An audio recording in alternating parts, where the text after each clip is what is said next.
तो राष्ट्रगान जनगण मन की धुन के साथ कार्यक्रम का औपचारिक आगाज। एचडी देवेगौड़ा, पूर्व प्रधानमंत्री एचडी देवेगौड़ा, इनको बुलाया गया था और पूर्व प्रधानमंत्री मनमोहन सिंह को भी बुलाया गया था। मंच पर ही उनको जगह दी जानी थी, इस बात को साफ किया गया था। हालांकि पूर्व प्रधानमंत्री मनमोहन सिंह नहीं पहुंचे, एचडी देवेगौड़ा, जिनको मंच पर स्थान दिया गया है प्रधानमंत्री मनमोहन सिंह के साथ। Shri Pranab Mukherjee, the vice president, the honourable Shri Hamid Ansari, the prime minister, the Honorable Shri Narendra Modi ji, the Speaker of the Lok Sabha, the Honorable Srimati Sumitra Mahajan, a former Prime Minister and senior leader of the country, Shri H.D. Devegowda ji, everyone from the members of the Council of Ministers to the ministers of the state governments, officials, members of parliament and other dignitaries assembled on this historic occasion. We have assembled today for an important moment in the journey of our great nation. We are in the process of making history with the launch of the Goods and Services Tax. At the midnight hour, we will be launching one of India's biggest and most ambitious tax and economic reforms in history. The GST may be a destination tax, but for India it will begin altogether a new journey. It's a journey where India will awake to limitless possibilities, to expand its economic horizons and loftier political visions. The old India was economically fragmented. The new India will create one tax, one market, and for one nation. It will be an India where the center and the states work together cooperatively and harmoniously towards the common goal of shared prosperity. It will be an India which will write a new destiny. The GST is an important achievement for the whole country. The unanimity of support for the Constitution Amendment and the consensus-based work of the GST Council highlights that India can rise above narrow politics and speak in one voice for larger national interest. The quality and the maturity of the debate leading to the Constitution Amendment and in the GST Council underscores this point, that India can collectively think and act with maturity for a broader purpose. The Constitution says that India is a union of states. The union is strong if both the states and the center are strong. That is the real meaning of cooperative federalism. While enacting the GST, neither the center nor the states give up their sovereignty.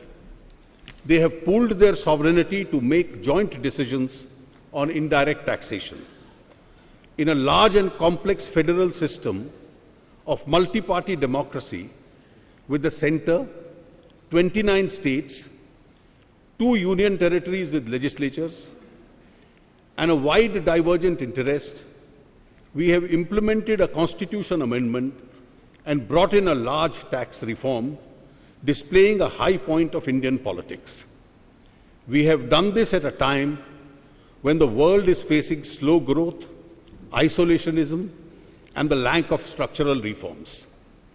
With the GST, India has showcased that these forces can be overcome through the display of inclusion, openness, and boldness.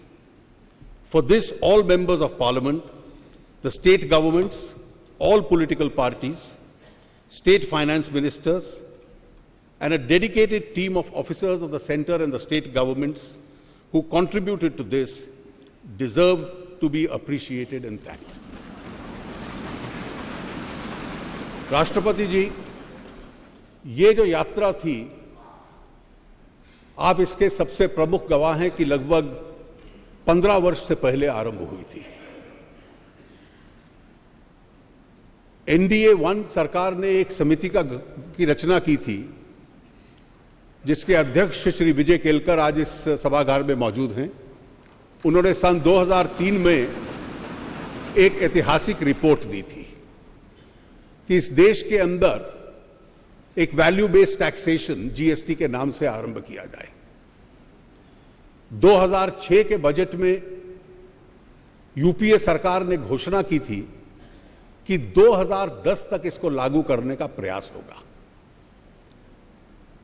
और 2011 के budget में जब महामहिम राष्ट्रपति जी ने उस वक्त वित्त मंत्री की हैसियत में बजट पेश किया था, तो उसके तुरंत बाद आपने संविधान संशोधन भी देश के सामने रखा था, जिसके माध्यम से राज्य और केंद्र अपने अधिकारों को एकत्रित करके गुड्स एंड सर्विस टैक्स की रचना करें। आपकी उस संविधान संशोधन के बाद पार्लियामेंट की स्टैंडिंग कमेटी, उसने बहुत योगदान लायक सुझाव दिए थे। यशवंत सिन्हा जी आज मौजूद हैं इस सभागार में, वो उसके अध्यक्ष थे, और उसका सबसे महत्वपूर्ण सिफारिशों में से एक थी कि जीएसटी काउंसिल की रचना की जाए, जिसमें 1/3 वोट केंद्र का होगा, 2/3 वोट राज्यों के होंगे, लेकिन निर्णय करने के लिए 3/4 बहुमत की आवश्यकता है। स्टैंडिंग कमेटी के उस निर्णय का यह असर था कि केंद्र और राज्यों को संवैधानिक दृष्टि से इकट्ठा काम करने के लिए मजबूर किया गया, और जीएसटी काउंसिल में जो एक प्रकार से कंसेंसस बना, उसमें इसका एक बहुत बड़ा योगदान स्टैंडिंग कमेटी के उस सुझाव का था। एक पैरेलल रचना राज्यों के वित्त मंत्रियों की थी, एक एम्पावर्ड कमेटी थी, और समय समय पर हर सरकार ने एक परंपरा बनाई कि किसी विरोधी पक्ष के दल की जिस राज्य की सरकार हो, उसका कोई वित्त मंत्री उस एम्पावर्ड कमेटी का अध्यक्ष रहे। पहले अध्यक्ष डॉक्टर असीम दास गुप्ता हमारे बीच में हैं, और बहुत वर्षों तक देश में उन्होंने कंसेंसस बनाने का एक बहुत बड़ा काम किया। मुझे स्वयं उनका आभार इसलिए भी व्यक्त करना है कि मुझे पहली शिक्षा जीएसटी पे उनसे ही मिली थी, एक बैठक में। प्रोफेसर दास गुप्ता के बाद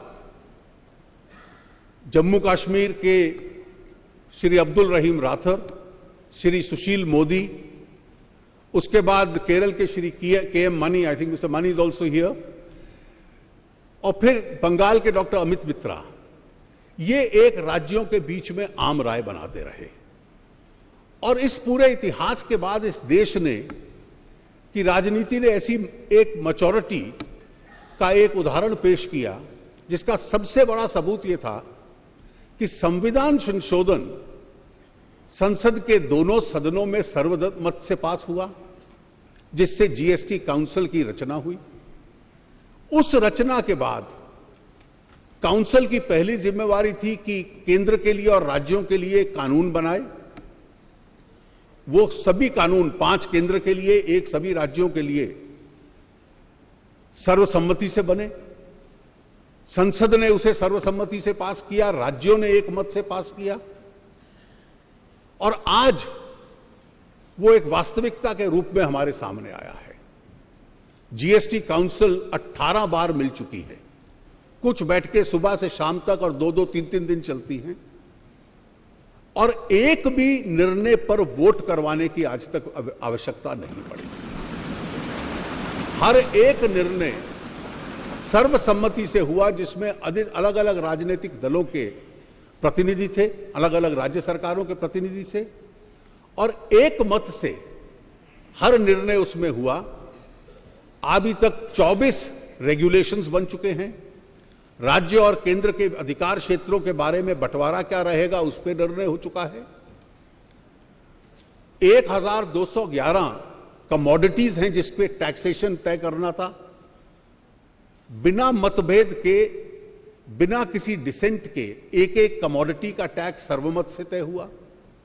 और उसके पीछे भी दो सिद्धांत थे कि एक, आम और गरीब आदमी पर ज्यादा बोझ ना पड़े, रेवेन्यू न्यूट्रल रहे कि जितना राजस्व राज्य और केंद्र इकट्ठा करते हैं कम से कम वो बरकरार रहे, और जो मौजूदा टैक्सेशन ढांचा है उससे बहुत अधिक किसी के ऊपर बोझ ना पड़े। Principle of equivalence, revenue neutrality and know unnecessary burden on the weaker sections. और इसका स्वाभाविक एक लाभ हमारे देश को होने वाला है। आज की जो व्यवस्था थी उस व्यवस्था में राज्यों में और केंद्र में मिलाकर 17 ट्रांजैक्शन टैक्स है, 1717, 23 सेस हैं। उन सब को समाप्त कर दिया गया है और उनके स्थान पर केवल एक टैक्स रहेगा। उस हर टैक्स के लिए अलग रिटर्न जाता था, आज एक रिटर्न जाएगा। हर एक असेसी को अलग अलग टैक्सेशन अधिकारियों के साथ इंटरफेस करना पड़ता था, आज केवल उसको अपने सॉफ्टवेयर के साथ एक रिटर्न के माध्यम से इंटरफेस करना पड़ेगा और केवल सॉफ्टवेयर के ऊपर रजिस्ट्रेशन ले लेना, और उस रजिस्ट्रेशन के बाद हर महीने की 10 तारीख तक केवल एक फॉर्म भरना कंप्यूटर पे कि मेरी पिछले महीने की ट्रांजैक्शन क्या है उस पे डाल देना, और उसके माध्यम से टैक्स के ऊपर टैक्स न लगना। यह इसकी विशेषता है। पूरे देश के अंदर अलग अलग राज्यों में अलग अलग रेट और चुंगी नाकाओं के ऊपर ट्रकों की भीड़ वो समाप्त होगी और एक प्रकार से सिंगल फ्लो गुड्स और सर्विसेज का पूरे देश के अंदर इसके बाद होगा। और इसका एक और लाभ है कि जो एक बार आपने टैक्स दे दिया इनपुट्स के ऊपर, आउटपुट के स्तर पे उसका आपको लाभ मिलने लगेगा। महंगाई के ऊपर भी लगाम लगेगी, टैक्स अवॉइडेंस कठिन होगा, रेट पहले की तुलना में कम होंगे, देश की जीडीपी को लाभ मिलेगा और जो अधिक राज्यों को और केंद्र को साधन मिलेंगे वो इस देश के गरीब की सेवा करने के लिए उनको एक अवसर उपलब्ध होगा। राज्य ने, केंद्र ने, सभी राजनीतिक दलों ने, सभी सांसदों ने, सभी विधानसभाओं के सदस्यों ने, सभी राज्य सरकारों ने एक मत से इसमें कार्य किया है। यहां विशेष रूप से मैं सबका बहुत बहुत आभार व्यक्त करता हूं। जीएसटी काउंसिल के जो सदस्य हैं, राज्यों के वित्त मंत्री, वो सुबह से शाम तक कई दिनों तक बैठे रहे इन निर्णयों को लेने के लिए, और एक लगन के साथ उनकी सहायता में जो अधिकारी राज्यों के और केंद्र के रात रात भर लगे रहे। जो देश में बहुतों को उम्मीद नहीं थी कि 1 जुलाई का टारगेट मीट हो पाएगा, उस टारगेट तक पहुंचने का उन्होंने हम लोगों को एक आज उसके लिए तैयार कर दिया है। मैं विशेष रूप से उन सभी अधिकारियों का बहुत बहुत आभार, और आप सब सांसद जो आए हैं उन सब का बहुत बहुत आभार व्यक्त करते हुए मैं माननीय प्रधानमंत्री जी से आग्रह करूंगा कि आपके माध्यम से आपको और पूरे देश को वो संबोधित करें। धन्यवाद।